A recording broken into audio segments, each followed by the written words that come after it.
I'm very excited to tell you about American Giant. They're a company that makes clothing right here in the USA. They started with one great hoodie that turned into a 12-year journey to make more items here in the United States. And in the process, bring solid, dignified work to farm and factory towns across the country. I wanted to particularly highlight their work in supporting Rescue 22. The Rescue 22 Foundation provides the highest quality task-trained service dogs in order to address the mental and physical health of our nation's combat veterans. And American Giant has created a limited edition Rescue 22 Classic Full Zip Hoodie to help fund a dog for a veteran who needs one. They're available on sale exclusively through American-Giant.com. I love companies that make it their mission to create jobs here in America, making high-quality products just like American Giant. Go to americangiant.com/Jack and get 20% off with the discount code JACK at checkout. Once again, that's american-giant.com/Jack.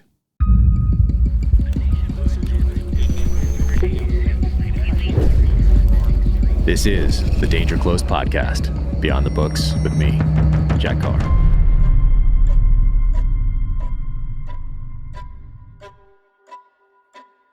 Welcome to the Danger Close podcast, an Ironclad original presented by Navy Federal Credit Union. My guest today is Julian Rademeyer. He's an award-winning author, investigative journalist, and one of the key figures in the global fight against organized crime's illegal wildlife trade. He serves as director of the Organized Crime Observatory for East and Southern Africa at the Global Initiative Against Transnational Organized Crime. His book is called Killing for Profit, and his latest report is called The Gray Zone, Russia's Military, Mercenary, and Criminal Engagement in Africa.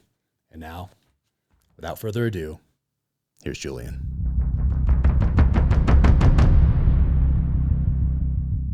How you doing? Good to see you. How you doing? Oh my goodness. Good to see you too. Yeah, it's been a while. Yeah, it's been a while. I mean, it seems like one day because it's been like a long day for me since we last talked, like 2 years ago. But it's great to see you. You've been up to a lot too, though, which I want to talk about. But where are you right now? Are you at home? Yeah, in Johannesburg in South Africa. Yeah. Okay, got it. Oh, you got the cup. Nice coffee mug. I'm going to ask you about. I like it. The global for people who missed that, who are might be watching, Global Initiative Against Transnational Organized Crime, and I want to talk to you specifically about Wagner Group. And I saw that in February article, and so that's when I reached out and wanted to talk to you about them and the report that you guys issued. But a lot's happened since then with that group, so we can get up to date though. But before we jump into that, and for people who haven't seen our first podcast, how did you get involved with the Global Initiative Against Transnational Organized Crime? What was the path to be working there? Yeah. So, I mean, as you know, I started life as a journalist and ended up working on a lot of issues related to organized crime. And that led me into an investigation eventually into, oddly enough, rhino horn trafficking and some of the illicit networks that were involved in that. And through that, I've been involved, gradually more and more involved with the Global Initiative, initially doing some contracting work for them. And today I'm heading up our work in East and Southern Africa, which looks at a range of illicit economies, from drug trafficking to arms trafficking, looking at environmental issues, illegal wildlife trade, and so on and so forth. And Wagner was, in some ways, a natural element of that.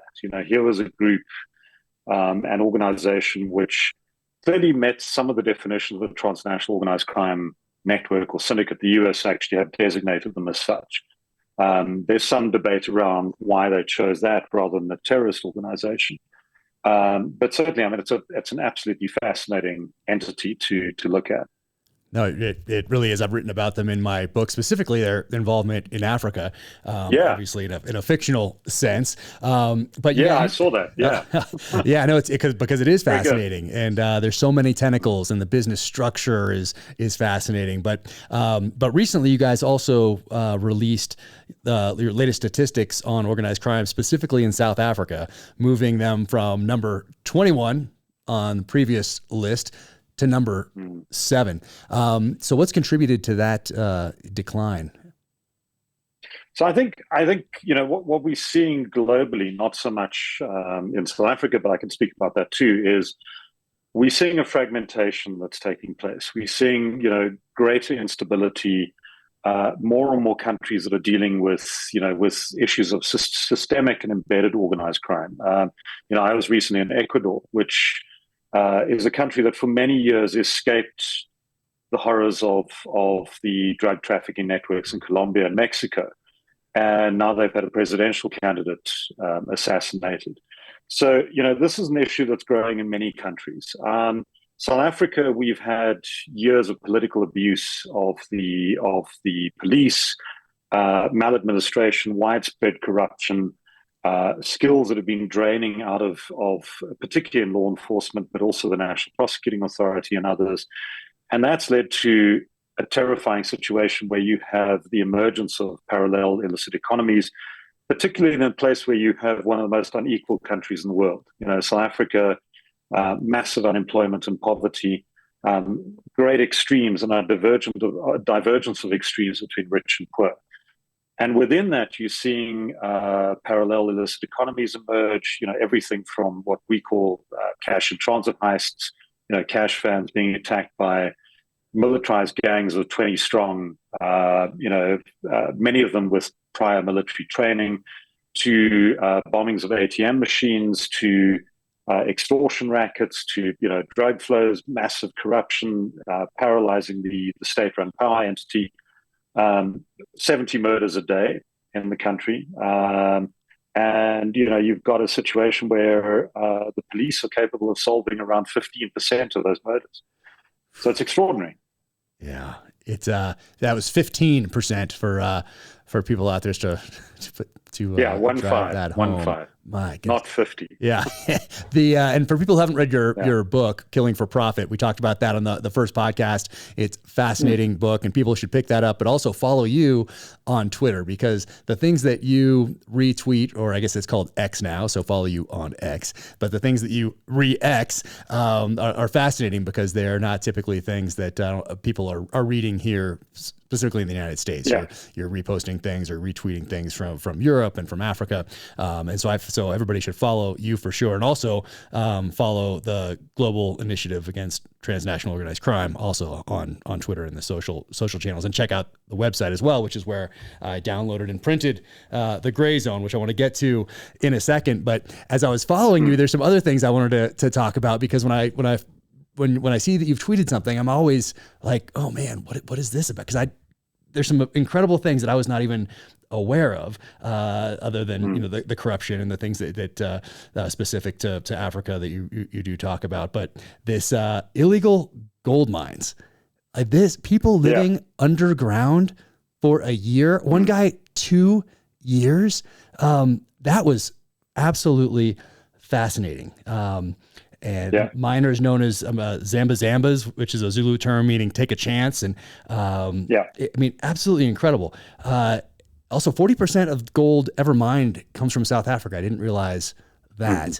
But can you talk about those illegal gold mines? Because I found that absolutely fascinating. Yeah, it's crazy in a way, because if you look at illegal mining or artisanal mining in Africa, most of it is open cast mining. So people above ground, working what's left in many areas, or trying to get as much gold as they can. We'll probably talk a bit later about Sudan, for instance, which and the Central African Republic, but that's very much sort of above ground mining. In South Africa, the mines, the gold seams run incredibly deep. Sometimes 2 kilometers underground, even deeper than that. And the illegal mining that you're seeing here is people who are flocking. Some of them former miners, some of them connected to individuals who had mined previously. These are mines that are considered fallow, that by the mining companies in some cases. In other cases, they're actually active gold mines.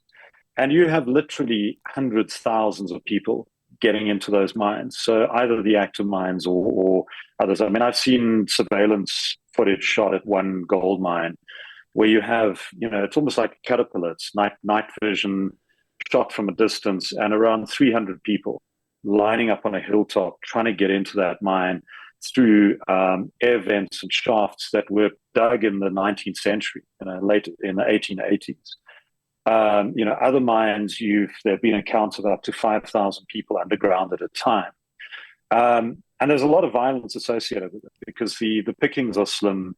There are rival groupings, many of them from the Kingdom of Lesotho, who have access to military weapons they've obtained from the Lesotho military. And you have firefights underground between these groups. And then the bodies are pulled up to the surface, dumped on a road for the police to collect. Very often, they're never identified. No one knows who they are or where they came from. And so, again, it's this kind of situation where you have, these guys eking out a living in incredibly dangerous conditions underground. And these bosses at the top who getting, extremely rich, the gold itself serving a purpose for money laundering, much of that gold going out to the UAE, to Dubai. So it's this incredible sort of illicit economy that's sprung up. You hear stories, for instance, just to get food underground, like a KFC bucket, 2,000 Rand, which is probably these days, sadly, around $100. But just to get that bucket underground to feed people. So networks that have been set up to support these mining groups.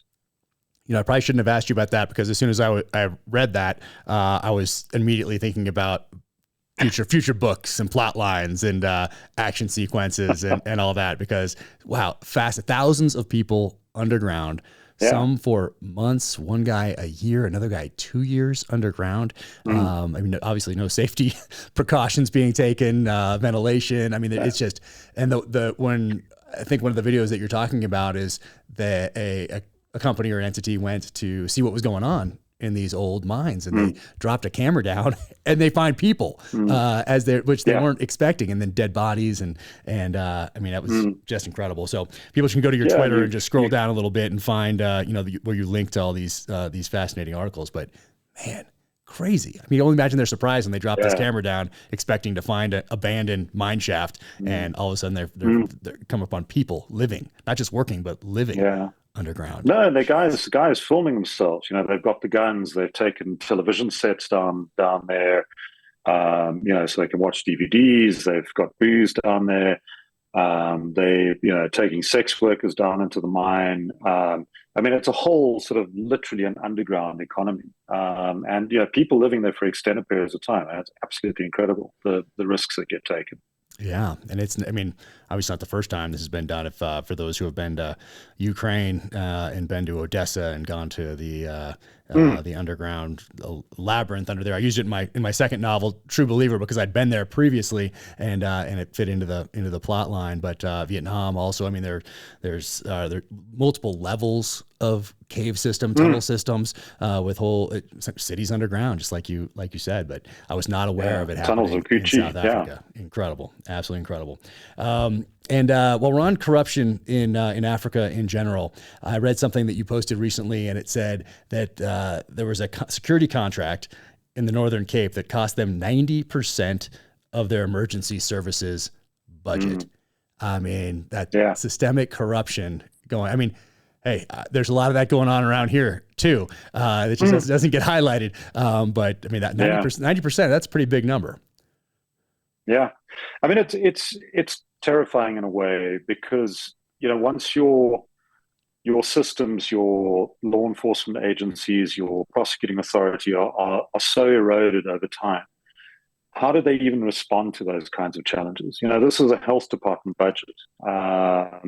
And the emergency services, who are not exactly operating at top form either. The vehicles are old, they're falling apart, they need new vehicles in many cases. But you've kind of got the situation where it's a question of not just the theft of a small amount of a contract or basic kind of corruption. It's divided up, take as much as you can, and keep going. And I think that is the really terrifying part. South Africa in the 1990s was very effective in dealing with transnational organized crime, dealing with levels of corruption. We charged the former president with corruption. That case is still ongoing 20 years later. But we've hit the point now where, there are so many of these cases that it's paralyzing the country. Last time I think we spoke, I was basically sitting in darkness with one light because our power grid, levels of corruption there that have basically tripled that company. It's become a systemic threat. I mean, we argue in one of the reports we brought out recently about, facing organized crime here, that it's an existential threat to the country and to its democracy. Yeah. And it's, what a fascinating part of the world. That's why I explore it so much in my books, because it gives me an excuse to do research and go there and put boots on the ground. But before we get to Wagner Group, I also wanted to ask you about, because it relates to Killing for Profit, your book, North Korean diplomats moving at least 18 rhino horns, 19 elephant tusks from Botswana, and then plus their connections to South Africa. What's going on there? Yeah, I did. I did an investigation looking at North Korean diplomats back in 2016, and there were a number of cases. There was one particularly famous case that happened around then, which set me off on that path of looking at it, was a North Korean diplomat and a taekwondo master. And North Korea often uses taekwondo as a way to embed spies in other countries. And these two guys got arrested in Maputo in Mozambique, which is on the east coast of Africa, just above South Africa. They got arrested there with rhino horn and significant amounts of US dollars in cash in the vehicle. They both were subsequently released, ended up coming back to South Africa, and then vanished. A taekwondo master has never been seen again, even though he was teaching a lot here and he was quite widely respected by his students. And the diplomat was essentially, PNG, declared persona non grata, and told never to come back. But North Korea has a very long history of smuggling rhino horn going back to the 1970s and 1980s. And in Zimbabwe, there were numerous cases in the 1980s of them getting involved in that. Clearly, this has continued, as they have become more and more cut off from the world and looking at, it's not just rhino horn, it's gold, it's various other types of minerals. It's moving fake cigarettes. It's moving cars that are bought by diplomats tax-free in countries. So there's a whole illicit economy. And on top of that, obviously, is the insane extent of cybercrime that North Korea is involved in. The hacking of Hollywood productions, for instance. You guys remember that.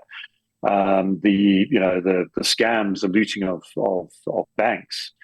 So it's not surprising. This is just one other element. And North Korean embassies in countries, there are a number in Africa, in the DR Congo, there's one in Pretoria in South Africa, are meant to be self-funding, meant to be self-sustaining. So this is how they go about doing it.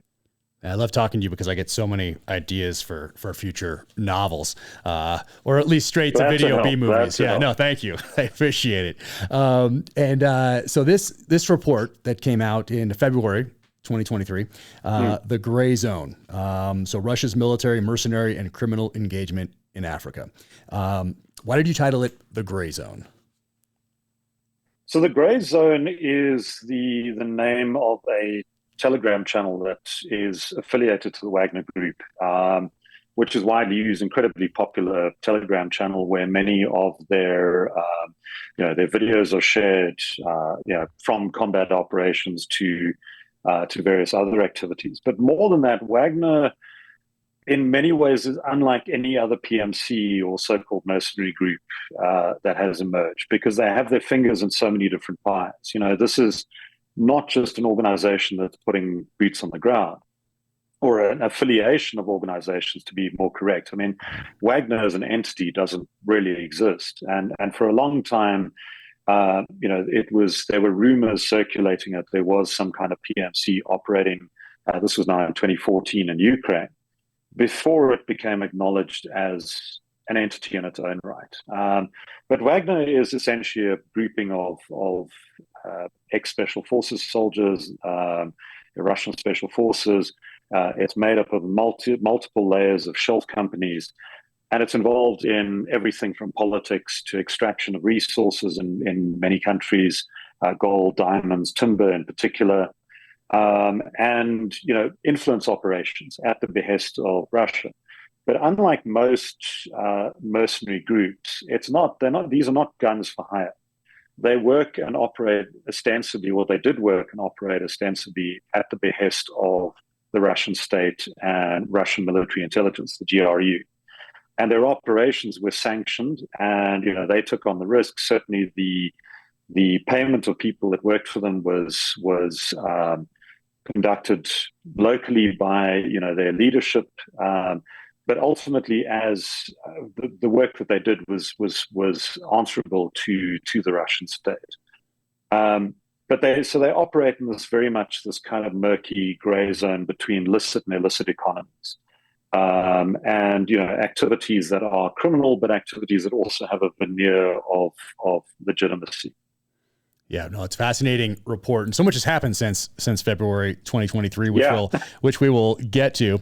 But I guess at that time there were about 50,000 Wagner Group operators, mercenaries fighting in Ukraine when this and then in Africa, they're involved in gold smuggling, human rights abuses, exchanging mercenary services for access or payment in mineral resources, security services to politicians, training government forces to combat rebel troops. They've made a movie. I forget which country it was. There was a movie, Je suis Wagner, and they had T-shirts and the whole thing. But they made a couple, actually. Yeah, a couple movies. It was crazy. I mean, it was a couple of movies. I mean.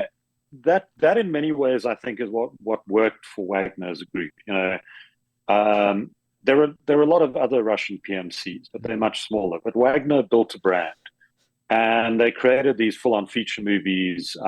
There's one called Tourist, which is set in the Central African That's Republic. What I was thinking of, yeah. And it portrays them as heroes against the church and against the French, who are sort of causing mayhem. They made another one about their very ill-fated involvement in Mozambique, which again portrayed them as heroes, these kind of stereotypical images of starving villagers and African mothers begging them to help them, and they go off and heroically save the day.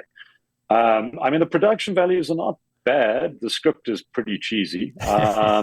But they showed Tourists to a full stadium of 10,000 people and gave out T-shirts. They produced all kinds of other propaganda material, and they've really built the myth of this kind of heroic Russian force fighting against the bad guys. Interesting. And I saw a cartoon, I think, moving graphic anyway, of them defeating French zombies. Yeah. That's quite a popular one. It's I mean, it's and it did the rounds in Central African Republic. You still see it on social media. Yeah. So they capitalized on France's growing unpopularity in its former colonies. Yeah. No, that's fascinating. And then, so January 2023, right before this report came out, the U.S. designated Wagner as a transnational criminal organization. And you mentioned earlier the difference that there between designating something a criminal organization and a terrorist organization. But what impact did that have on their operations worldwide, and then more specifically to Africa? Well, I think it would have allowed, and it did allow for the imposition of further sanctions on individuals. I said earlier that I think there's an argument to be made for them as potentially a terrorist organization. The UK government, for instance, have taken the option of designate them as a terrorist organization.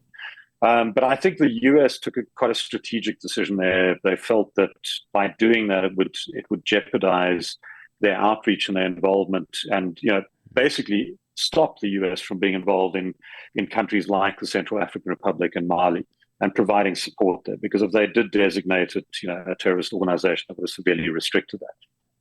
So I think it had the impact of constraining their operations to some degree. And there's been a growing number of sanctions against various people in the Wagner Group, including its former leader, Yevgeny Prigozhin. And that has had quite an effort to try and sort of crack down on the group itself. Yeah. So, yeah.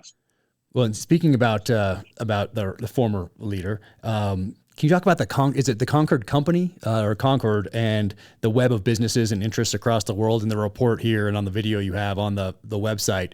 That is quite the web of associated businesses worldwide. It's fascinating. No, it's extraordinary. I mean, there are just so many companies that fall under that. So maybe, I mean, I think let's go back a little bit. So, Prigozhin was basically, I mean, he was a guy who potentially had a possible sort of sporting career as a skier, something he was trying to get into when he was young, but he became something of a petty criminal in Leningrad, later St. Petersburg. And, he was, I think he was sentenced at 18 for theft. And then a couple of years later, he and a couple of fellow thugs kind of mugged and robbed a woman at knife point, and he was sentenced to 13 years in prison. Once he got out of prison, he claimed in one tale to have actually visited the US and been inspired to set up a hot dog stand. So he brought in St. Petersburg's first hot dog stands and set them up all over the city and made money selling hot dogs, kind of boiling them up in his house and then flogging them on the streets.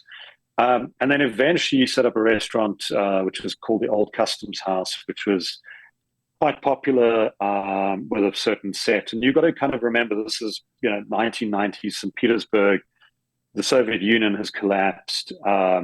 There are there's the economy is in a complete mess. National debt is insane. Everything is falling apart at the seams. And within that circumstance, you had the emergence of a number of gangs and criminal groups, sort of Russian mafia types.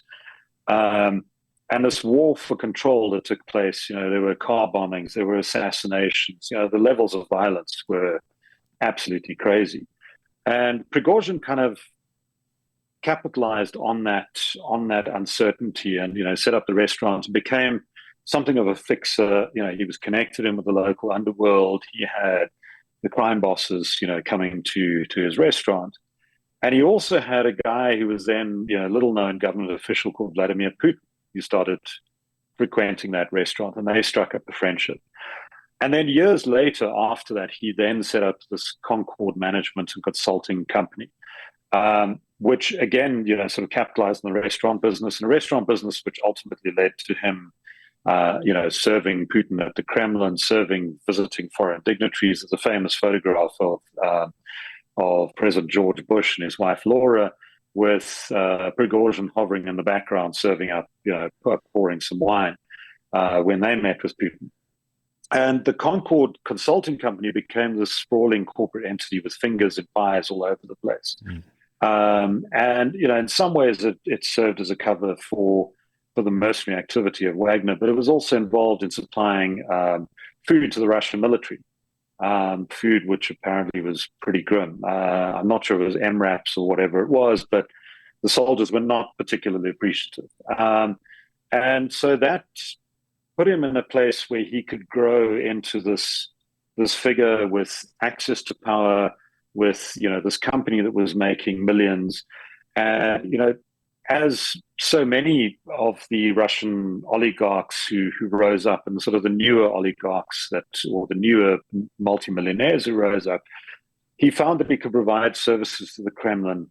If he took on a certain degree of risk and he followed through and served the Kremlin's ideological purposes and did what they essentially wanted him to do, and they could, have a hands-off, we don't know who this guy is, he's just running his own company, he could make a hell of a lot of money. And that's how, it grew from a catering business ultimately into a mercenary group, which in itself sounds completely bizarre and illogical. And it's the kind of thing you couldn't make up in any fiction.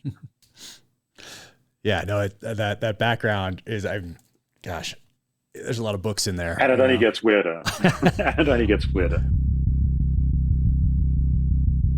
I want to wish veteran Wally King a very happy 100th birthday, and want to thank everyone from that greatest generation, the World War II generation, who fought and sacrificed so much for the freedoms that we enjoy today. At Navy Federal Credit Union, every day is Veterans Day. That's why they're proud to have served the military community for over 90 years. Their employees are part of the community they serve. Many of them are veterans themselves. They serve more than 2 million veterans, so they understand the needs of veterans. They provide resources like Best Careers After Service to help veterans transition to civilian life. They're a top VA home loan lender. They offer award-winning 24/7 stateside member service. Use the hashtag #GratitudeMission to thank a veteran and honor their service. Your service inspires ours. Learn more at NavyFederal.org/veterans. Insured by NCUA, Equal Housing Lender. Let me tell you about Phorm. They have amazing products. My personal favorites are the protein sticks and the Microfactor Daily Nutrient Packs. And why do I like them so much? Because Phorm makes it super easy to get quality protein and nutrients on the go. And I always seem to be on the go. While their products are top-notch quality, what I like the most about them are their values. Phorm is so much more than a supplement company. They are deeply committed to both American jobs and your personal well-being. At Phorm, they value people. In fact, the only thing they've automated is a tape machine, a symbol of their dedication to providing jobs and making lives better. They care about employing people, nurturing their growth, and genuinely improving lives. Their mission is simple. Phorm is there to help you reach your fitness and wellness goals. They believe in a partnership where if you meet them halfway, they'll help you make progress. Go to firstform.com/Jack Carr to receive free shipping on any orders over $75. That's STPHORM.com/Jack Carr. Once again, that's STPHORM.com/Jack Carr and receive free shipping on any orders over $75. Well, we can talk about some of that. But Wagner Group in Africa, their strategy in Africa, and how does it correlate or support the interests of the Kremlin? So I think, the Kremlin has for a very long time, and Russia has for a very long time, had extensive interests in Africa. I mean, Russia's first engagement with the continent dates back to the 19th century. There was an initial an embassy set up in Morocco in the 1860s. If you look at Ethiopia, the connections there because of the sort of Eastern Orthodox tradition. But Russia's expansion, its involvement, essentially came to an end when the Berlin Wall came down, and it faded. Then Russia had bigger problems to deal with. It had a particular height in the 70s and 80s when it had been involved in proxy wars in Southern Africa, for instance, in Angola and Mozambique. It had supported, various liberation movements, the African National Congress and various others. It was quite heavily involved in the Congo and other places. And it had built up relationships with African states that would endure. And then you get to the point, the wall collapses, Russia has much bigger problems on the home front, and that influence wanes over time. And it's only around 2000 that Russia starts turning back towards Africa. And I think particularly under Putin, that has grown in the sense that, he wants to see a return to the glory of what the Soviet Union once was. He wants to see Russia rise up to what it once was as an international power. And Africa has, and particularly now with the war in Ukraine and sanctions and essentially the banishment of Russia from the world stage, Africa has become a very important part of that. Africa also serves another important part in the sense that it gives access to resources. If you look at gold, if you look at diamonds, although the results there have also been quite mixed for groups like the Wagner Group. Artisanal mining in Sudan, for instance, which they got a big stake in, doesn't produce as much gold as sort of deep, gold mining operations. In fact, they were probably far more successful economically in Syria, where, they gained access to oil fields, to, energy resources. But that all eventually, ultimately helps the state and feeds back at the state, and they become an arm of the, sort of Russian expansion in Africa, and they became ultimately the sort of, the leading form of Russian involvement in Africa. And driving the political strategy, driving, providing support for various governments, from the Central African Republic to Mali to Libya, and I think in that sense they were really useful for Putin and his government as they developed. You gave me like 5 book ideas right there, so thank you. I appreciate it. When we talk specifically I need about... to stop doing this. Yeah, no, don't. Central African Republic. Looking specifically at that, what would you say are the successes Wagner had there and their failures? Well, I think the Central African Republic is the example where Wagner really kind of developed their business model. Mm-hmm. I mean, that was the place where, they perfected what they would try in many other countries. And, they developed close partnerships with the, President Touadera and various others. And much of those were partnerships that were done on a handshake, and I think that we'll come to this a bit later, but that's what made Prigozhin so interesting as a businessman and as the head of this grouping of fighters, was that he set up these personal networks, and he was very adept at keeping these personal networks going, these transnational networks going through various countries, and much of it was essentially done on a handshake. And that's where they built up their influence, and where I think in many ways, Wagner became so embedded in the state and in supporting the state in Carr, that you could characterize it as a form of state capture. There was the military support. There were the military instructors who were on the ground to train elite troops. There was also, the support that Wagner provided on a political level with misinformation campaigns and disinformation campaigns. And I think that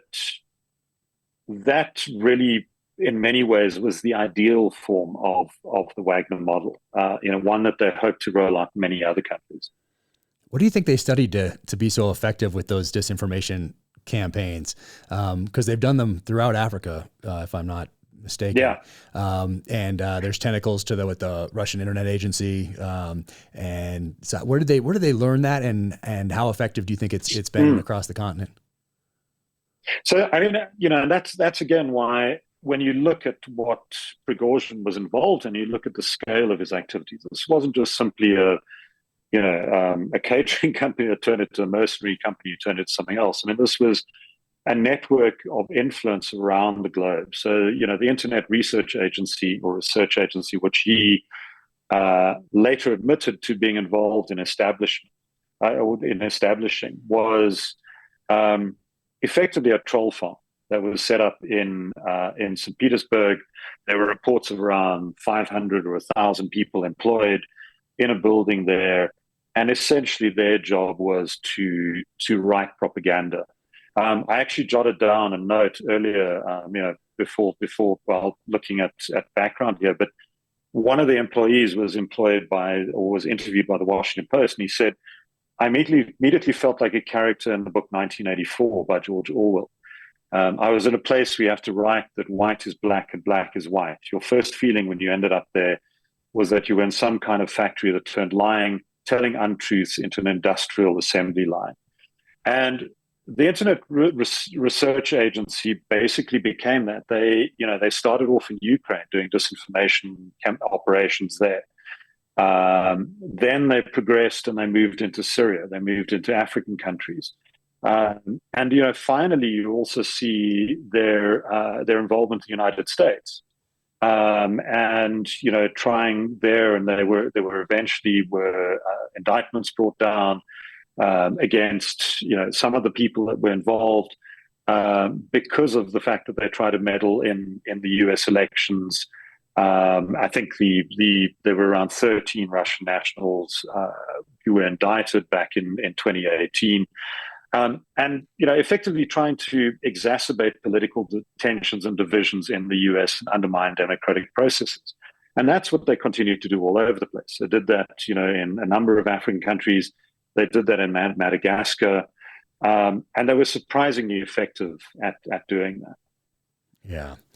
And I want to also ask you about October 2021, when the UN asked Carr, Central African Republic, to end their relationship with Wagner, citing human rights abuses, international law violations, arbitrary detentions, torture, disappearances, summary executions.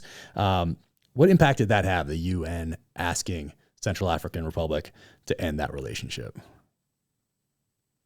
Well, I think that the report unfortunately concluded that only Russian courts were competent to judge them for those war crimes, and it was, in many ways, I think it was the wrong sort of message to send, because this was a group that would continue on from there and carry out, would continue operating in Carr in the Central African Republic. But would then continue to commit other war crimes. You need to look at Ukraine, but also at Mali, where dozens of people were massacred by Malian, by Wagner fighters and Malian troops.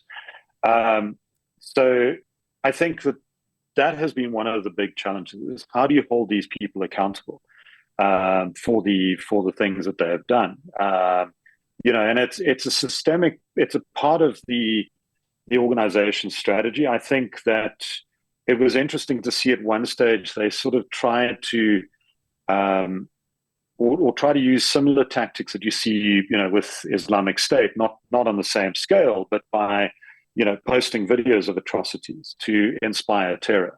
There's the video that's done the rounds of one of the Wagner fighters, for instance, who was tried to defect from the organization and then was subsequently apprehended by his members, and they executed him on camera with a sledgehammer.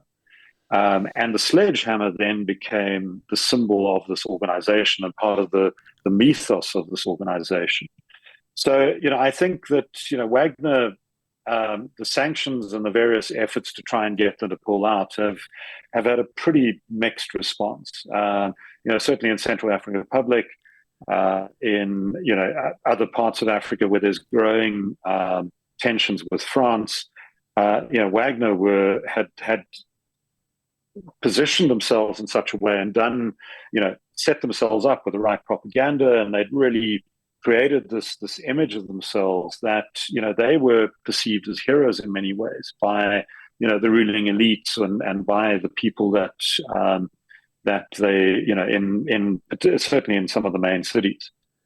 Yeah, I was going to ask you about the sledgehammer, because at some point along the line they send a sledgehammer to the EU. Fake blood on the handle. There's a photo of it in here in this report, in a violin case. I think it was even sent in a violin case, which is pretty clever.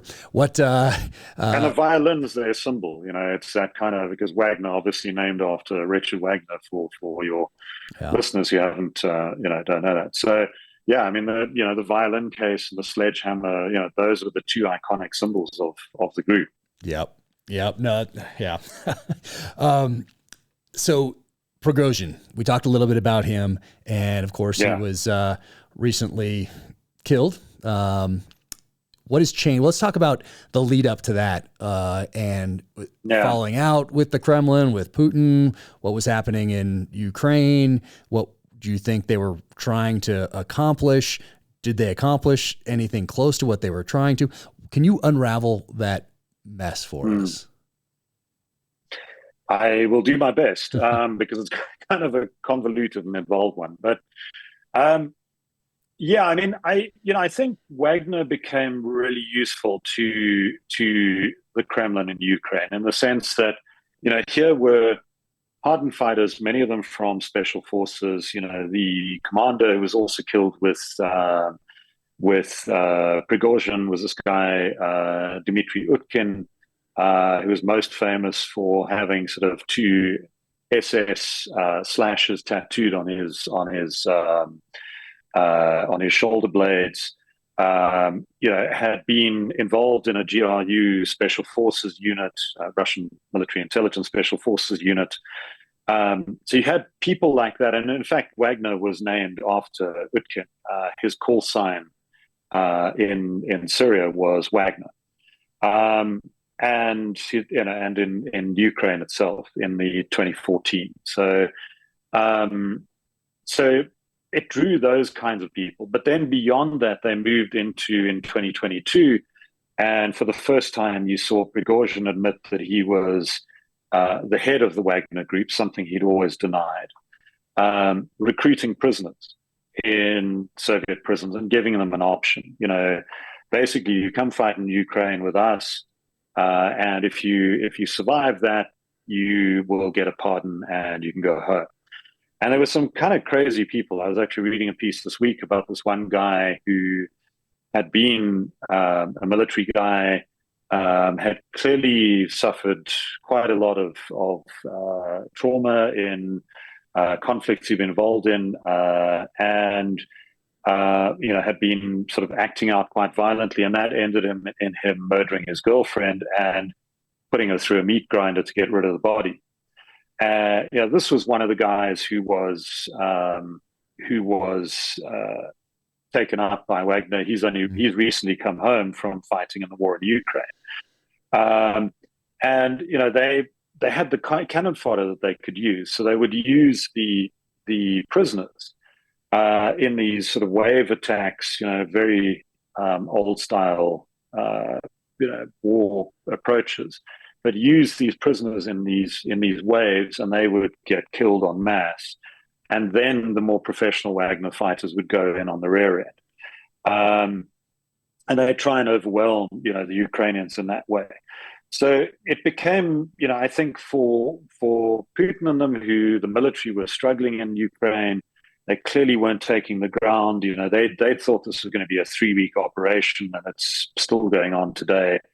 And they just did not expect the resistance that they got. And the Russian military, by all accounts, is poorly equipped, poorly trained, poorly led, and suddenly you had this fighting force that actually had a lot of experience, who had commanders who knew what they were doing, knew how they could strategize and how they could take territory, and that made them heroes in many senses. But it also, there was this long-running battle between Prigozhin and Russia's military and Russia's defense minister and the head of the military. And much of that also had to do with the fact that, his guys were not getting the ammunition that he said they needed. And there's a famous video which sort of emerged, I think it was in 2022, where you have Prigozhin standing surrounded by the bodies of dead Wagner fighters, dozens of bodies, and literally screaming and ranting at the camera about how, his men had been led to the slaughter by the Russian military and how they need to give him ammunition, or, this is going to keep happening. And I think Putin was happy to let that play out. He was happy. I think his style in many ways is sort of a divide and rule. So he likes playing people off against each other. But I think the turning point came when, Prigozhin became more and more unstable, it seemed. And then ultimately when it emerged that Wagner was going to be incorporated into the Russian military, then led his famous march on Moscow, not to overturn Putin, but to try and overturn the military generals, or confront the military generals who were going to absorb Wagner and who he'd been fighting with for so long. And that was completely unheard of. And it was embarrassing. It was, it was the first real sort of challenge to Putin's authority in so long. To have these guys, moving into Russia, taking over a military base, shooting down Russian military helicopters, suddenly, having being victorious in Ukraine and then turning around and heading home. And that was a very real threat. But I think there's a debate and a discussion about, a lot of people do see this as, Putin taking revenge. I mean, Prigozhin's plane was blown out the sky, most likely with a bomb planted on board by KGB operatives, exactly 2 months to the day that he started that move on Moscow. But I think that this sort of idea that is solely a Putin seeking revenge is probably a little short-sighted. Putin's a lot more strategic than that. Yes, he likes to serve up revenge cold, and we've seen that with the murders of people in various countries, the UK and others. Opposition activists who've been jailed, poisoned, and so on and so forth. But in this one, there was a very real need to take over Prigozhin's assets in Africa.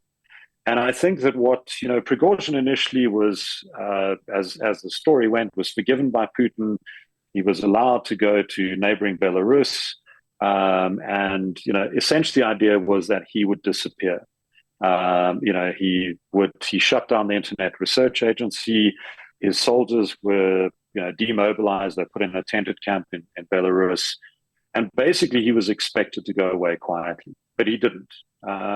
What he kept doing was traveling back and forth to Africa and visiting those areas where he had influence. So, in the weeks leading up to his death, and there's actually a video that was published. There have been extracts of this video published over several months, but a much longer version that was published this weekend, showing Prigozhin on his final African trip, traveling from the Central African Republic to Mali, and meeting with people.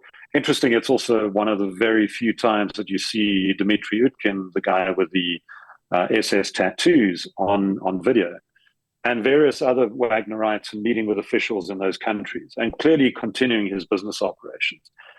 And there is a theory that was the final push, that this was a guy who was not going to go away, that he was going to keep those interests, and that he was too unreliable and needed to be done with.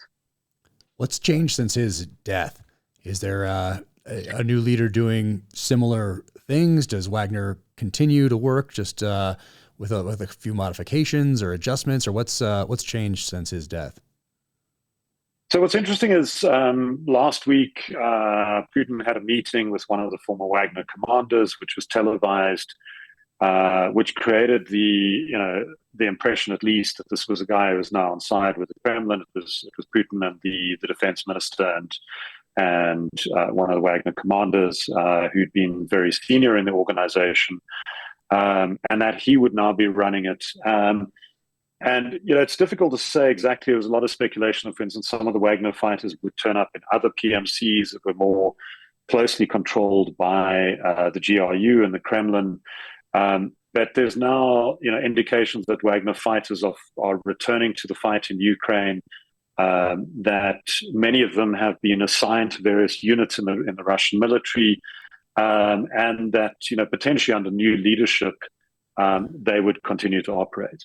I think the other interesting element of all of this was that in the months leading up to, the 2 months leading up to Prigozhin's death in that fiery plane crash, Russia mounted a hearts and minds campaign, a diplomatic campaign in Africa, where they sent Russian officials, including people from the military, to many of the countries where Wagner operated, and said, look, you now talk to us. Wagner are no longer anything else. They're no longer in the picture here. You will deal with us in future going forward.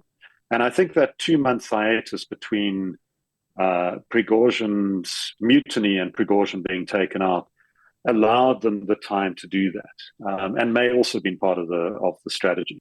So I think Wagner, in some or other form, will continue to live on, but it's likely to be subsumed and into the GRU, which is what they've done in the past with PMCs that they felt have been not entirely keeping with the Kremlin line or operating as they should be. Interesting. Have you tried the Jack Carr Hooten Young Warrior Proof Whiskey? If not, I highly recommend it. If you don't know Hooten Young, check them out at hootenyoung.com. It was started by Norm Hooten and Tim Young and born of a love of whiskey and cigars. If Norm Hooten sounds familiar, it may be because you recognize the name from the film Black Hawk Down, where Delta Force operator Hoot was portrayed by Eric Bana. You might have caught two references to Hooten Young in the Terminal List Amazon Prime video series. It's the whiskey James Reese and Boozer are drinking in episode 1. You can't fake aged whiskey. My Jack Carr Hooten Young collaboration is aged 16 years. It's 125 proof and bottled straight from the barrel. This Jack Carr Warrior Proof American whiskey turned out better than I could have possibly imagined.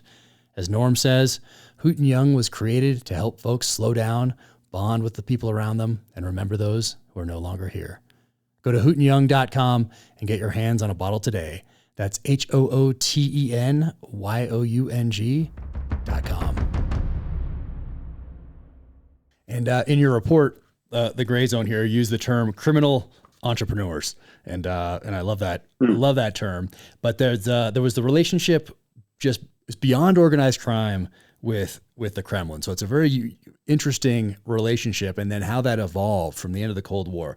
Let's say from 1991, and you talk about it in the report. But so what set the stage? Let's say 1991 to 1999, 2000, 2001, 2002, and when Putin really comes to power, that set the condition for this, what I view as a nexus of private, governmental, criminal type consortium that we're dealing with today. And is that the model we can expect to be dealing with for the next decade, 2 decades? I think, I mentioned this earlier, but I think that out of the collapse of the Soviet Union, you had this emergence of all these various criminal groups and criminal actors, the oligarchs themselves. And today you have what some have described as effectively a mafia state, with Putin, the boss, who is so inextricably tied into everything that, if Putin one day were to be removed, would the system, there's a question about would it actually hold together? Because almost every meaningful decision involves him in some other way. He's the central figure in this web of activity. And I think that's very true for people like Prigozhin, who try to get rich in that period. They developed a relationship with Putin. Putin himself moved in the same circles. These were two guys. Putin was the KGB operative. Prigozhin was the street thug turned hot dog dealer. But they moved in circles where they came into contact with the organized crime groups that were evolving and growing in St. Petersburg at the time. And, for a long time, those criminal groups were very important to keeping the Russian state going, to funding, for instance, when Putin was still in, as an official in St. Petersburg, funding the activities of local governments and shoring up, under Yeltsin, shoring up the Russian state in many ways. And they worked their way and wormed their way into the state and into society and into the economy in such a way that they became, the thing that was holding it together. Under Putin, that role reversed, though, and they have now become beholden to Putin. Putin essentially will turn a blind eye to those criminal groups, and the thugs of the 1990s have now morphed into businessmen. They have some degree of respectability. The levels of violence that you saw in Russia in the 1990s through to the early 2000s have all but faded away. The violence was incredible. Numbers of car bombings, assassinations. The cemeteries packed on weekends with gangster funerals. And there's this uneasy truce that's settled in, where Putin will allow these groups to operate as long as they do the bidding of the Russian state, and somehow there's a benefit to the Russian state. And they keep the violence to a minimum. They do what they're told, and they can keep going. And that's how they operate today. So he, for all intents and purposes, have become the capo di tutti capo, the boss of all bosses. Yeah.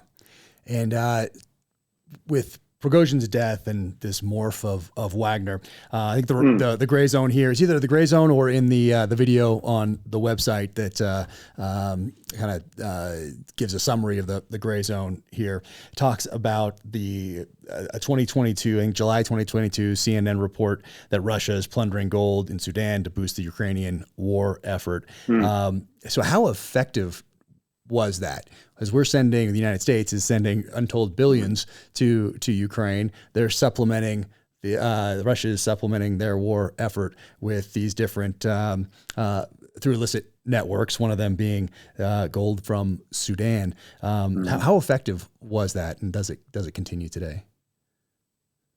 Yeah, I think, at this stage, it would be almost impossible to move gold out of Sudan with the effectively civil war that's raging there again. But I think the quantities of gold, and there's some debate around gold and diamonds moving from Sudan and what Wagner could actually have done with that. Gold certainly, it's easy to melt down. It's easy to move it, or relatively easy to move it into legitimate trade, particularly if you've got links, as a number of the Russian shelf companies and some of the Russian mining companies do in places like Dubai, to move that. But when it comes to diamonds, it gets really, really difficult to move those into the international system. So, how much gold did they really get? That remains an open question. I think they were hoping that over time they could probably move a lot more, but I think that their movements have become a lot more restricted. There are fewer planes moving out, moving around. Where they can fly to has become increasingly restricted. So is that helping? I mean, I think that it's an avenue that Russia is going to proceed to try and exploit. But they need access to so much more. I mean, this war is costing, enormous amounts of money. I mean, they've just raised the defense budget by 60%. Heaven knows how they're actually going to find the funds to do that. So my personal feeling is I think that their efforts in Sudan were a bit of a mixed bag in terms of what they got out. Yeah. And prior to this summer and Prigozhin's death, when this report came out, February 2023, those first, let's say, year and a half of the war in Ukraine, did that war effort hinder Wagner operations in Africa? Did it slow down what they were trying to accomplish pre-Ukraine invasion? Yeah, very much so, because I think that, many of the Wagner fighters, the core that had been based in Africa, I think at one stage there were around 5,000 of them. And again, people who were quite skilled. These were not prisoners who'd been recruited who are now being sent off as cannon fodder into the sort of meat grinder of Bakhmut. But, these were some of the most experienced Wagner fighters. And many of them were recalled. Operations were scaled down significantly. There was obviously growing pressure. Wagner had gone from the shadowy organization for much of its existence to becoming something with an identity. They opened offices in St. Petersburg. Ironically, they had sort of white paper mache type doves floating in the lobby of this building as a symbol of peace. But opening their own offices, Prigozhin had emerged, as this key figure, and more and more Wagner operatives were being identified and sanctioned. And in some way, that that had an impact on curtailing their activities and really slowing down what they'd been able to do in Africa. Yeah, and man, I wanted to also ask you about, because they're such fascinating individuals and case studies, about Victor Bout, and I'm going to totally butcher this name, and Konstantin Yarfachenko, the former aviator and cocaine smuggler. Both those two guys now released that are cited here in the Gray Zone report, but Victor Bout in particular, but Yarso, man, I'm going to mess up the name, but the aviator and cocaine smuggler as well. Like, how do they play into all of this? Yeah, so I mean, I think what was so Victor Bout is a former Russian mercenary. In many ways, Victor Bout was the pioneer of Russian mercenary operations in Africa, and was involved in, as an arms dealer, providing, or not mercenary, arms dealing operations, providing weapons to various conflicts. Very heavily involved in Liberia and the DRC, and so eventually ended up supplying weapons globally. And these were weapons that he brought up. Again, one of these criminal entrepreneurs, to use that term, who emerged out of the 1990s collapse of the Soviet Union, buying up weapons cheaply from military bases across the Soviet Union. I mean, this was a time where there was literally a free fall, and if you had enough money, you could probably buy a nuclear weapon. You could buy tanks, you could buy helicopters, you could buy whatever you wanted to for next to nothing. And he took advantage of that and moved these weapons into Africa, and fueled various conflicts here and around the world. Was eventually, after many years, arrested in Thailand and extradited to the United States, where he was convicted, served jail time, and then was released in the prisoner swap with Russia, and has since gone on to become a politician, and was recently elected sort of one of the if I speak under correction, but I think fairly lower house of the Russian Duma, the parliament. But he's become this influential figure, who has said on a number of occasions that Russia needs to get more and more involved in Africa, and he sort of epitomizes that kind of criminal entrepreneur. As does the pilot who was arrested, charged in connection with a cocaine smuggling operation. I noticed you didn't say his name either. Yeah, there's some names I will try not to say. That's the best. Yeah, him. Yeah. No, fascinating. I mean, they're almost like characters out of a novel. Yeah, no, exactly. I mean, the thing for me, and I think part of the appeal of the Wagner Group and so many of these people is, even if you wrote this in a novel, and I know you've touched on it in your most recent book, but if you wrote some of this stuff, this craziness, you probably have to tone it down, because your readers are going, nah, it doesn't work. It's just too much. I mean, you've got a guy like Prigozhin, who, one of the moves the Russians or the Kremlin did to try and embarrass him was they staged this raid on his house. After the attempt to march on Moscow. And they seized all kinds of stuff. And you had this guy who was living in this enormous mansion with this kind of kitsch, gilt furniture. You had a gilt-framed picture of severed human heads on his wall, possibly from Syria. He had a 50 cal in the bedroom. I don't know why you would have a 50 cal in the bedroom, but hey, AK-47s, tons of ammo, gold bars. But then the best part was he had a cupboard full of wigs. And, these wigs were wigs that he used in disguises when he traveled around the world, and he'd dress up as a Libyan general, or he'd dress up as, some kind of other low-level Russian official. And some of that tied into his paranoia, but, the disguises themselves were pretty ridiculous. There's kind of these like really shaggy sort of cheap wigs that just, you buy them in a Halloween store kind of thing. And I think one of the strokes of genius in trying to undermine Prigozhin's, reputation as sort of this hero of Ukraine in some ways, and this self-styled creation, was releasing photographs of him in disguise. Similarly later, there were, other sort of, just kind of more and more of these pictures of him in different types of disguises doing the rounds, and it made him something of a laughingstock. But how do you, a character like that, Utkin himself, with these SS tattoos, and apparently others showing sort of German oak leaf tattoos.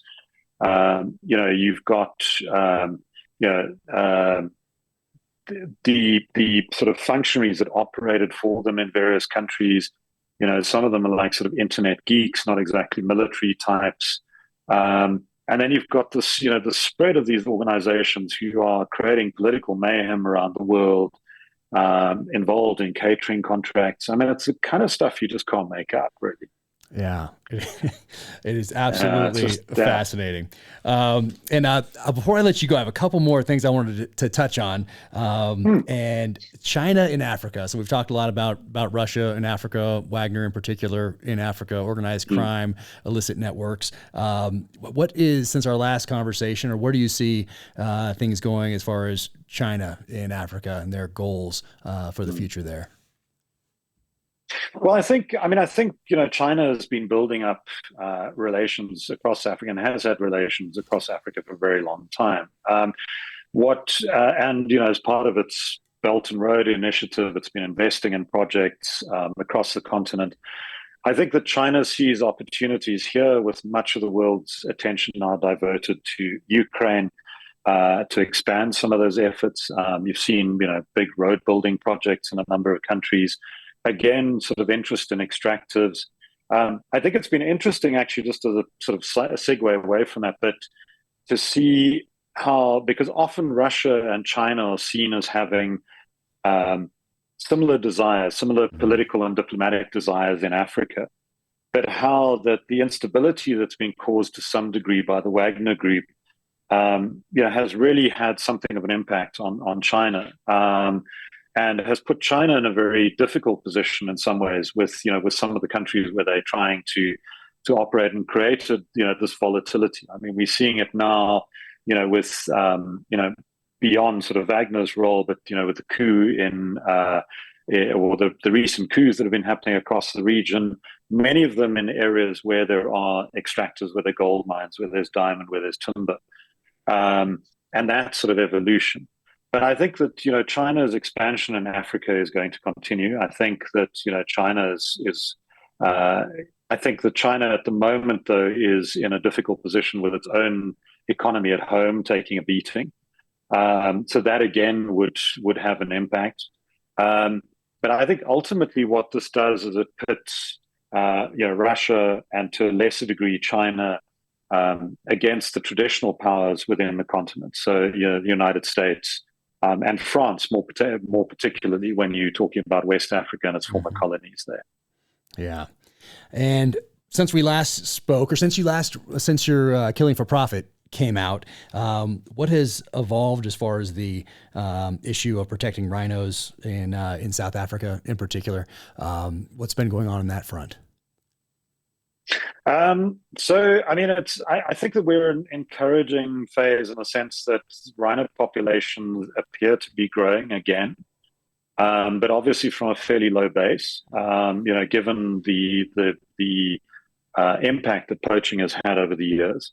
I think the real problem in many places, South Africa is an example, because it is still home to, most African rhinos, is the level of organized crime, which we touched on in the beginning, and how organized crime networks are metastasizing. They're becoming embedded within communities.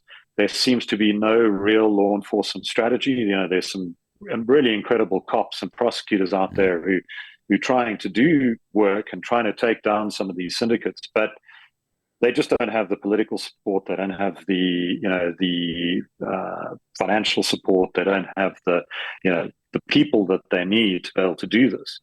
And I think that we're at quite a critical juncture as a country, in trying to sort of tackle organized crime. And I think that has an impact on the Kruger National Park, for instance, which is, you've been there. It's a park the size of Israel. It's this enormous conservation area, where so many rhinos are clustered, and it's the one that's borne the brunt of the poaching crisis. The problem is there's only so much the rangers in the park can do, and particularly when you have rapidly urbanizing areas around the park, cities and towns expanding, and where you have a law enforcement and the governance void that allows these criminal networks to take a hold.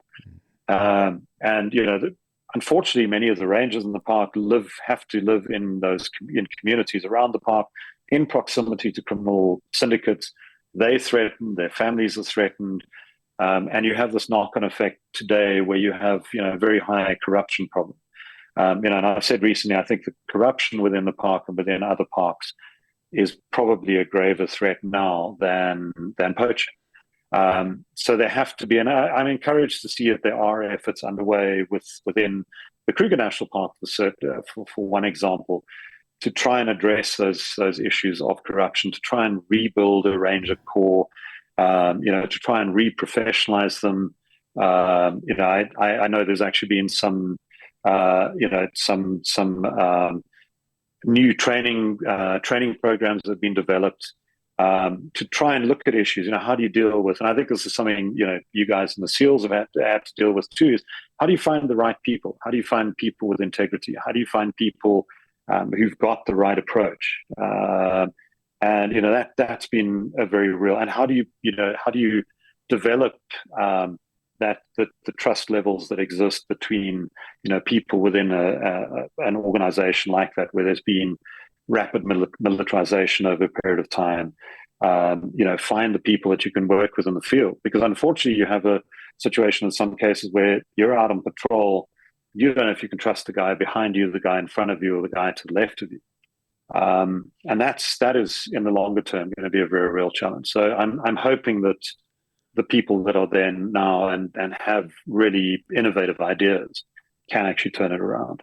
Yeah, no, it's tough when there's so many leverage points to exert influence on people, especially with families and living in the economy and communities where there's so much money involved and so much corruption involved. It is tough. But speaking of that, South Africa, where you are right now, what is the official position of South African government towards both Russia and China? So we've had an interesting period in terms of our incredibly messy foreign policy towards Russia in particular. South Africa has always had quite close ties to both Russia and China, and particularly in a democratic South Africa, dating back to the 90s. Where I think Russia back then saw an opportunity to reopen linkages in Africa, linkages that had essentially, fallen apart and stumbled in the dying days of the Soviet Union. So South Africa was very key to that. South Africa itself and the ruling African National Congress have a long connection to the Soviet Union, which itself now is being used as an example for straddling the fence, and in some cases, not from government, but political parties saying we support Russia, and it's a sort of calculated misunderstanding, that Russia today is no different than the Soviet Union in the 1980s that supported liberation movements, and the fact that you had many of the people, the ANC guys who were in exile, who went and studied in Russia. Many others went and studied in Ukraine at that time, what is now independent Ukraine. So there's this muddying of the waters, and there's been efforts here to try by Russian groupings themselves to spread disinformation and to milk that. The Russian embassy has been pushing for that. But then we get ourselves into this kind of odd mess where we have a Russian ship that docks in Cape Town. And that Russian ship is carrying ammunition. According to the official Commission of Inquiry that came out recently, it was carrying an old order of ammunition for special forces, which was being delivered. The U.S. ambassador here said that there were weapons loaded from South Africa. There's a lot of debate about whether South Africa could have loaded weapons. We don't manufacture any kinds of calibers of ammunition that would really be capable of being used in most Russian weapons. We don't, manufacture. Our arms industry doesn't really manufacture stuff that would be of, particular value or that would suit the current Russian military.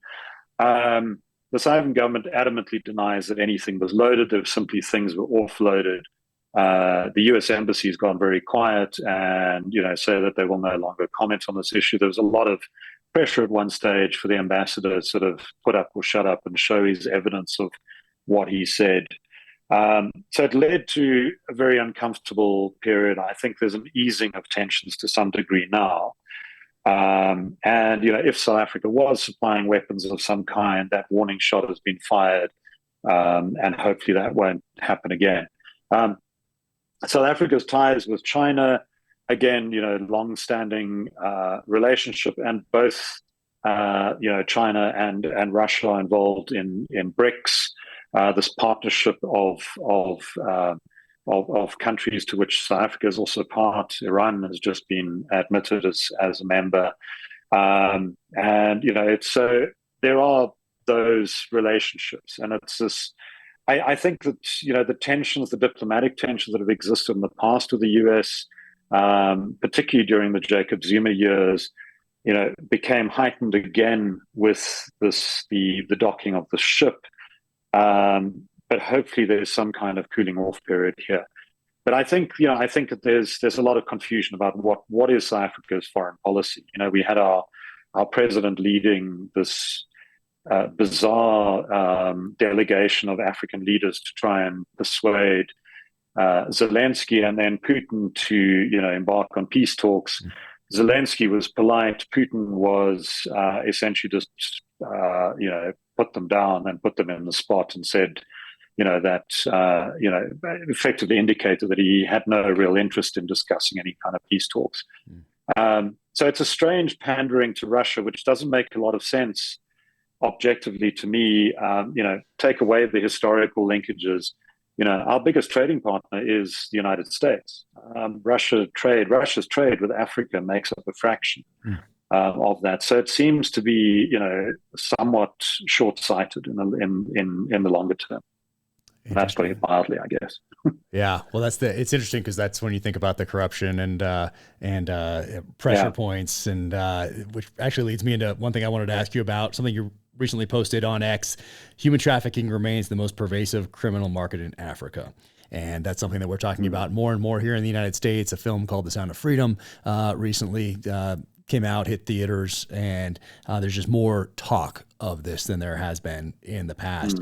But that human trafficking, those syndicates that are moving people in and out of South Africa, what is your take on how that's evolved over the last couple of decades?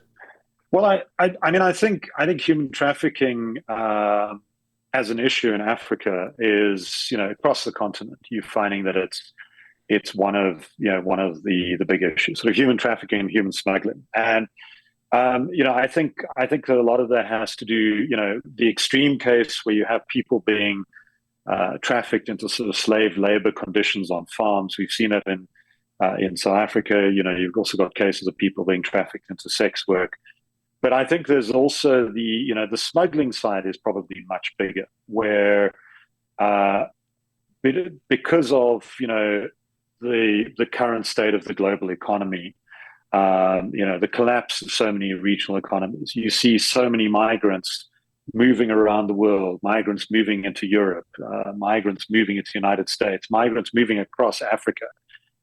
We've had a lot of migrants moving into South Africa over the years, and there have been rising sort of tensions as a result locally because of that, and sort of claims, many of which I think we can safely say are untrue, that you've got these migrants in South Africa who are sort of taking jobs and leaving people unemployed. I think it's a lot more complex than that. But I think that that's something that's not going to go away. And the smugglers themselves, you've seen these horrific cases in North Africa where smugglers overload boats and the boats sink and hundreds of people die. The guys that are moving people across borders into South Africa, and some of them rape and attack women who are crossing those borders. This was particularly bad when Zimbabwe's economy was in meltdown many years ago. And you had these guys sort of lurking under the bridges who would provide safe passage but it would also rob and rape people coming across. But I think that this is a problem that's only going to get worse. If you're seeing, I mean, I can see it here, is the kind of impacts of changing climates in the world. If you look at Kenya and in Kenya and East Africa, with drought after drought over the last several years, which are having a massive impact. Migration is going to become and smuggling and trafficking of people is going to become one of our greatest challenges moving forward. Yeah. And before I let you go, the gray zone, what do you hope people take away from this? And whether that's citizens who can vote, or that is politicians who read this, or bureaucrats who are in positions to do things about policies that might have an effect on Russia's relationship with Africa. What are the main takeaways from the gray zone that you want people to walk away with? I think the main thing, and what we were trying to do there, was to look at the group as a criminal organization that straddles this kind of murky gray world between being a PMC or the one that is tied straight into the Russian military. But the emergence of these kinds of groups, I mean, Wagner itself is a very unique beast. This is a mercenary outfit that is tied to a government, inextricably tied to that government. They may have paid their own soldiers, they may have paid their own people.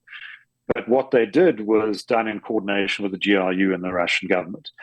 And that leads to the influence operations, the political influence operations, the damage that can do to democracies.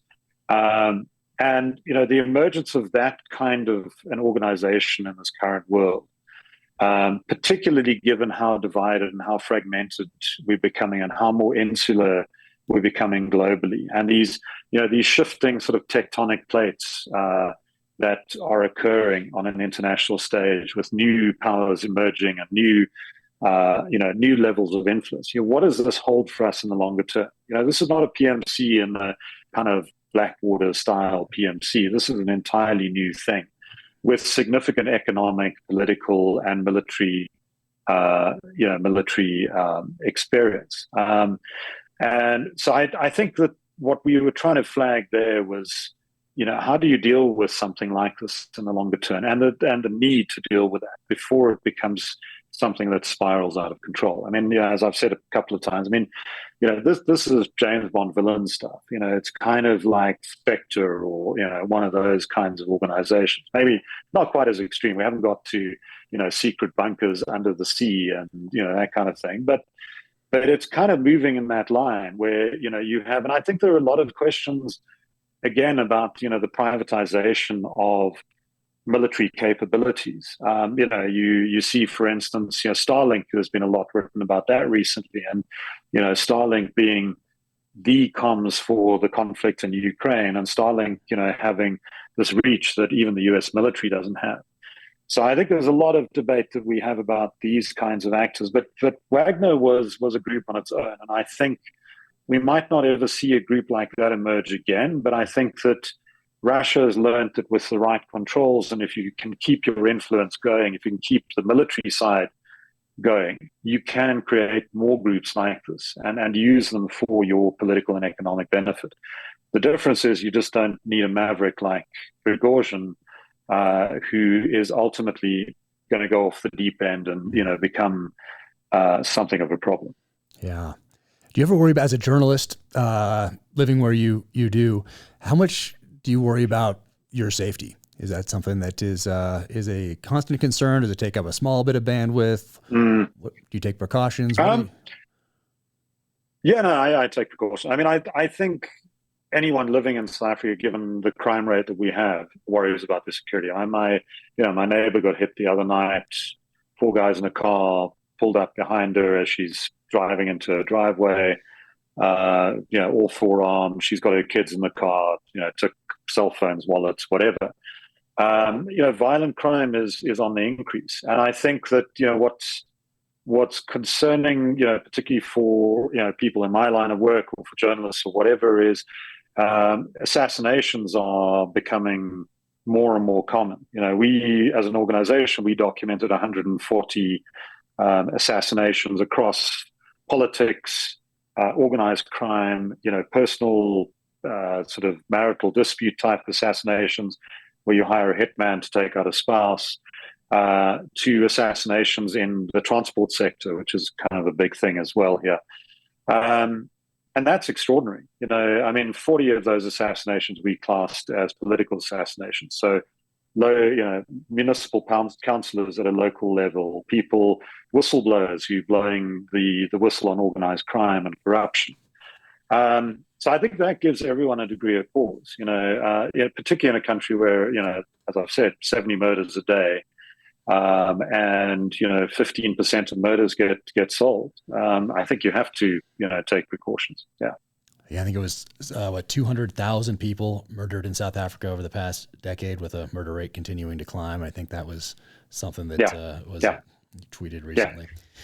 Man, well, stay as safe as you can out there. And I hope I can link up with you maybe in Johannesburg and share a pint or two. It's been too long since I've been to Africa.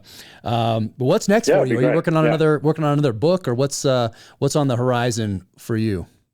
Yeah, a couple of projects. I'm mulling another book idea. We spoke about this last time I was on the show. You were somewhat encouraging. Thank you. So mulling, we've got a bunch of other projects. We're doing quite a few now, looking specifically at some of the organized crime networks that are involved in South Africa. Illegal mining was one thing, but I think the issue that's causing, is what we term as sort of attacks on infrastructure. So, the looting of copper cable, traffic lights being cut down for the cable and for the metal, guys going down into mines. You've got these heavily armed groups. So all of that is, we're at the cusp of, I think, a very significant time in our history, limited time to turn things. There's some good people in the National Prosecuting Authority and police, as I've said, but the direction is wrong. There's no strategy. It's clear that crime and organized crime is not an election issue. We're going into an election next year. Already you're seeing, political assassinations going up. We need to look at this quite strategically, and how do we actually find a way of turning this around? We've done it before in the 1990s when we had an upsurge of organized crime. So it's not something that is completely hopeless, but it needs focus, it needs direction. So I think the work going forward now is to push for that and to try and help develop, strategies that can achieve that. Well, thank you for all you do, and for your work at the Global Initiative Against Transnational Organized Crime. These links will be in the show notes below. People should follow you on X and the social channels. Pick up Killing for Profit, and it only makes us a more informed citizenry to be following you and more aware of what's going on in the world. So thank you for all you do and putting yourself at risk, really, for all of us, and for giving me all sorts of ideas for my novels. I sincerely appreciate it. I'll keep giving more. Yeah. No, thanks, Jack. Appreciate you having me on. All right. Take care. Writing. I'll see you soon. I've been a fan of Black Rifle Coffee Company since their inception. I love when veterans leave the military and pursue their passion. In this case, coffee. The coffee is fantastic, and as an added benefit, the company is built on quality, patriotism, and giving back to the veteran and first responder communities. I've been a subscriber to the BRCC Coffee Club for years and love it. My favorite is Silencer Smooth. It gets delivered every single month. The Black Rifle Coffee Club. Being part of the club gives you the power to elevate your coffee experience to the next level. The Black Rifle Coffee Club puts you in the driver's seat. You pick the texture and the roast you want, the frequency you want it delivered, and the quantity. You get to completely personalize your club orders, ensuring that your favorite coffee is sent to your door exactly how you want it, when you want it. Right now, Black Rifle Coffee is offering an exclusive opportunity for new Coffee Club members. Join today and enjoy 30% off your first order when you use the discount code DANGERCLOSE at checkout. That's right, 30% off just for being a part of our growing coffee community. Remember to use the discount code DANGERCLOSE at checkout. Welcome to the gear highlight portion of the Danger Close podcast. First off, what am I wearing right here? I'm glad you asked. This is my recent collaboration with Ball & Buck. I've known Mark Bowman, founder of Ball & Buck, for over a decade now, and you can find this on my website, officialjackcarr.com. Click on shop in the upper right-hand corner, and there are a few things on here. Long live the Brotherhood right there, and there just might be a little washing tag in here that has the Second Amendment on it. I love those little details. So find that on my website, and rocking the G-Shock today. If you've been following me for a while or read my novels, you know that I am a watch person. But I'll tell you what, in the SEAL teams, getting issued this G-Shock is probably one of the best pieces of kit that we were ever issued in the SEAL teams. And the Casio G-Shock, sometimes it just gets it done. And that's what you need. So let's see, what else? SIG. All right. So this right here is a P320. And right there, so if you go to SIG Firearms, Custom Works, Featured Builds, you can get this one. So it'll be under Jack Carr right there, Featured Builds, and you can build one just like this. So be sure and check them out. And from Headstamp Publishing right here, Small Arms of World War II, photographs by James Rupley, who you may know from the Vickers Guides. And the Vickers Guides, absolutely amazing. Those are my first stop when I'm researching the different firearms for my novels. So check out this one right here. It's a new one, headstampublishing.com. And what's over here? Jocko pre-workout. Man, so I don't know what Jocko is trying to tell me by sending me 4 of these things, but go to Jocko Fuel and just type that in. Website will pop up. Bunch of different flavors here. This is sour peach flavored right here. There's 4 of them in here, and there's also a watch. Look at that. And Jocko, I was up early this morning, but I wasn't working out. I was writing. Very quiet at those early hours of the morning. So very nice touch here with the Timex. And if you follow Jocko, you will know that he's probably been up for about 15 hours as of right now, this recording. But check out what he's got going on with Jocko Fuel and, of course, his podcast and everything else he has going on. All right. That is it. Take care out there. Thank you for tuning in to the Danger Close podcast, an Ironclad original presented by Navy Federal Credit Union. To find out more about Julian Rademeyer, you can pick up his book, Killing for Profit, and follow him on Twitter, now X, at Julian Rademeyer, and that's JulianRademeyer. You can follow me at Jack Carr USA on the social channels. Officialjackcarr.com is the website. Click on shop in the upper right-hand corner for the merch. And if you enjoyed this conversation, be sure and leave a 5-star rating and review wherever you get your podcasts. Until the next time, take care out there, stay safe, be strong, keep fighting.